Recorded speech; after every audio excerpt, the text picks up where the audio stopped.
We're happy to have J.D. Vance, the author of the best-selling Hillbilly Elegy, in the studios today. And I guess I got to start, J.D. Such a trite question. Did you ever expect anything like the response you've gotten to Hillbilly Elegy? No, definitely not. I told my wife a couple of weeks before the book came out that I just hoped that it wouldn't be embarrassing with how few people read it. And I think that I surpassed that, so I definitely feel pretty good. How many are in print at this point? A little over 250,000, so it's going pretty strong.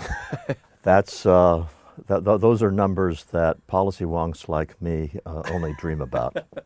J.D., give us a thumbnail sketch of what this book is all about. Yeah, so the book is really a very focused view of what it's like to grow up white working class in America, specifically with a Scots-Irish background. And so my grandparents went from Kentucky to Southern Ohio, had a lot of optimism about their lives and their future, but as I write in the book, that optimism didn't necessarily pan out. So we've been in some cases a family that's experienced a fair amount of downward mobility, but also obviously in my case a lot of upward mobility because I eventually went on to the Marines and then to Yale Law School. So it's really an exploration at a very personal level of why there aren't more kids who are living lives like I've been able to live. Listen, I am as Scots-Irish as you are. I have, given the mixed American heritages, I think I got a pretty direct lineage. Sure. My Scots-Irish aren't anything like your Scots-Irish. JD, I don't use the word hillbilly.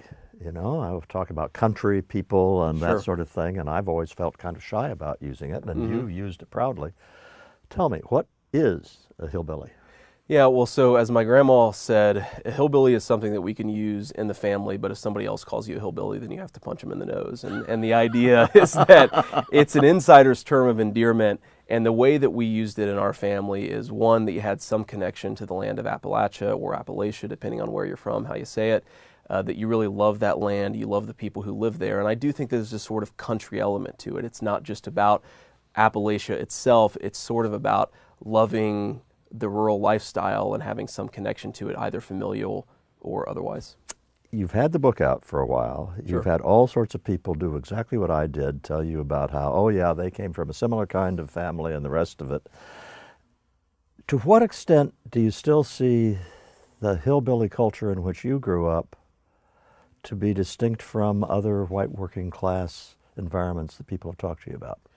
Yeah, so that's a very interesting question. I think the answer is that it's still somewhat distinct, and a lot of what we think of as white working class culture, I still think that what we're really talking about sometimes is sort of Scots-Irish or Appalachian-rooted culture. Though obviously there's been so much assimilation that it is sometimes hard to figure out where one stops and the other begins. But there's this interesting argument that we ought to just call it the United States of Appalachia, because a lot of what we think of as sort of classically American values are really rooted in Appalachia in different ways. There's a really good book to that effect. But I think that it's important to sort of recognize, and one thing I've tried to do is recognize that a lot of these issues agree in the broader white working class, but I do still think that there's a lot of connection to Appalachia.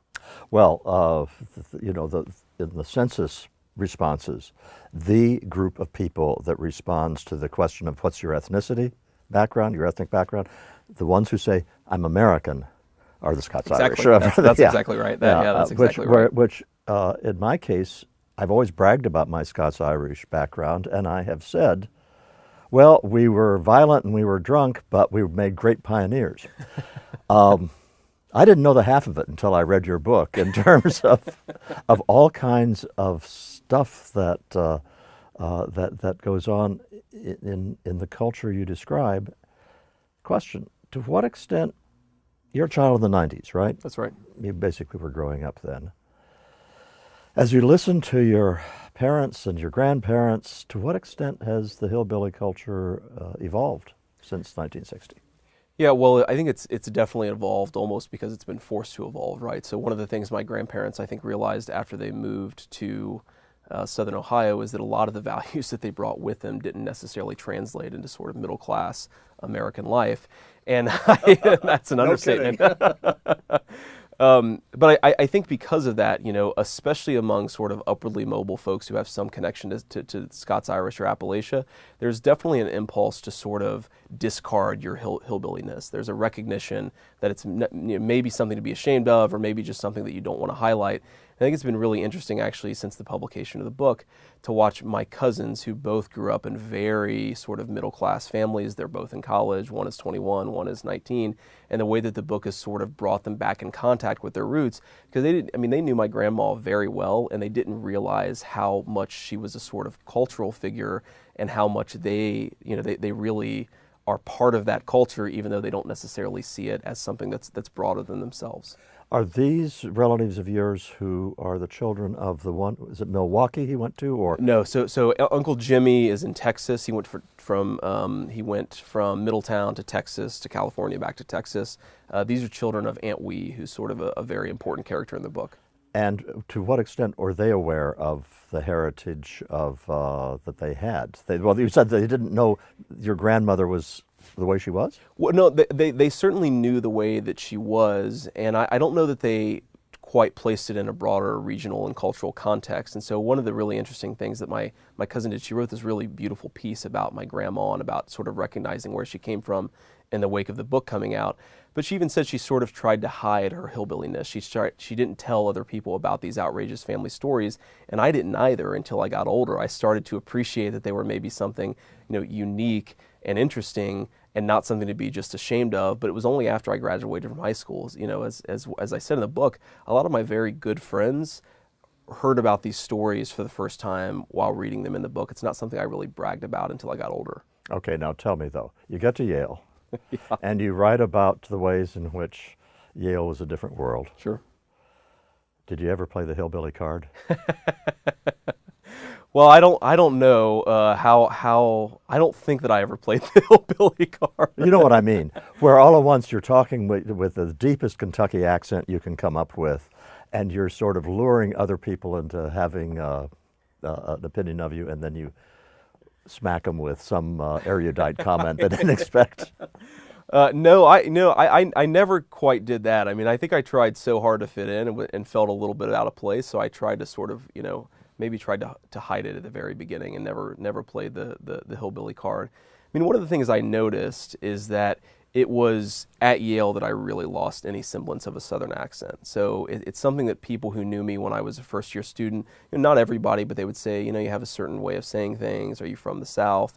And by the third year of law school, no one made those comments. And so it's interesting that maybe I played the opposite of the hillbilly card. I became, at least in the way that I spoke, a little bit more like the elites than folks back home. I advise you to retain those skills.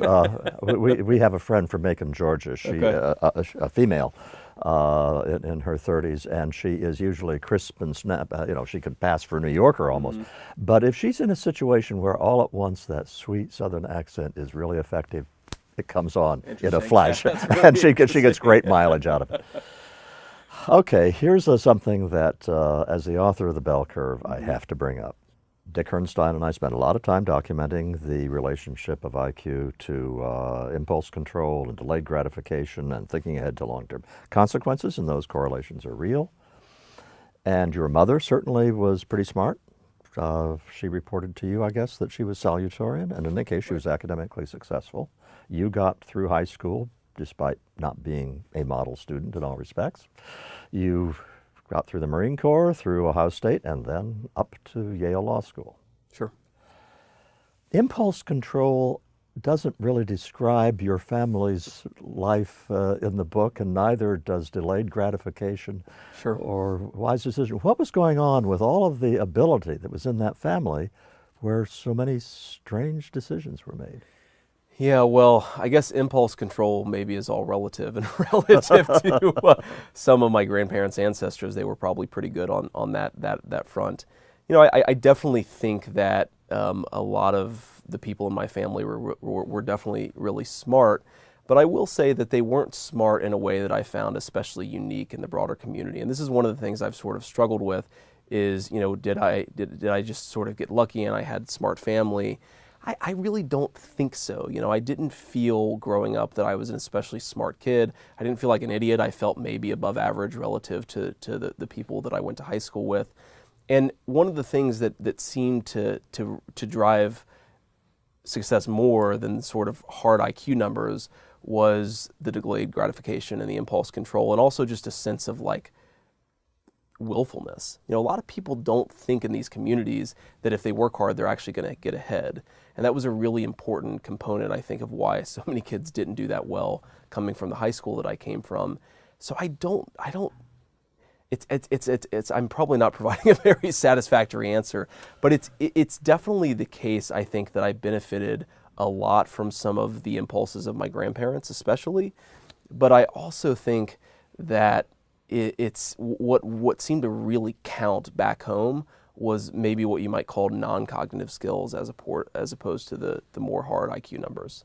Could I just observe that that your experience, I think, would be ones that some of your fellow students at Yale could use, which is to say, you had a sense that you were maybe above average, but you weren't paying too much attention to that kind of thing. And you also do not convey that you had a sense that you were surrounded by a bunch of people that you couldn't talk to because they weren't smart enough. Right. No sense of that at all. Absolutely. And I think one of the problems we have these days is that a lot of your fellow students at Yale have never known anybody except the same kinds of people they were. And they think of a person who has an average IQ or an IQ of 95, and they think, oh, they must be impossible to deal with. And you can teach a lot in that regard. Yeah, and I think I'd have sort of two responses to that feeling that a lot of folks do have, and I agree with you. One is that common sense is really undervalued in society, and a lot of folks with an IQ of 95 or 85 have a lot of common sense, even if they don't have fancy degrees, and that's really important. The other thing I'd say is that people maybe overstate how smart they are when they get to Yale. I think it's, I think that there's this impulse to be a little self-congratulatory about where you came from. And one of the ways to do that is to just say, I'm more meritocratic, I'm smarter than the people who didn't make it, I'm better in whatever way, however you want to measure it. And my sense is that that's probably not true. My general impression of the kids that I went to Yale Law School with is that they were pretty smart, certainly above average, but what that really set them apart was that they were ambitious and very hardworking. That was what really surprised me and seemed out of place. Their intelligence didn't seem otherworldly to me. Their work ethic and their ambition definitely did. You are out in San Francisco now, right? That's right. Working for Peter Thiel? Yeah, I work at one of the venture capital funds that he co-founded. You are in a very different world, both from Middletown and Kentucky, and different from Yale. Sure. You are married, you are going to be successful. Are you going to be encased in a bubble pretty soon, whereby you are a Silicon Valley guy and your children won't know anything about Middletown and Kentucky unless you take proactive steps? Yeah, that's definitely something that I really worry about. The biggest culture shock that I've had wasn't at Yale, it was in Silicon Valley. And what was so shocking about it is how optimistic people are. There's just this sense of sort of boundless, the world is always going to get better, and even we're going to be the people who help make it better. And that's so weird and so different from the place that I grew up in. And my answer to your question is absolutely I'm worried about it. I'm really worried that my kids will share really nothing about my background, will have no idea where they came from on that side of the family, will have no appreciation for what a hillbilly is or why I might think it's a good thing and not just something to be sneered at and pointed at. And so, yeah, I think that I'll definitely have to take affirmative steps if I want to prevent that from happening. And it's one of the reasons why I keep on asking my wife, when can we move back to Ohio? and the other thing I'll say about that, that living in the bubble, it's not just about not appreciating where you came from. It's also a certain failure to recognize how truly blessed some of these people are who grew up in these Ivy League families, these Ivy League institutions. It's really, really easy to feel super disconnected from how the rest of the country lives.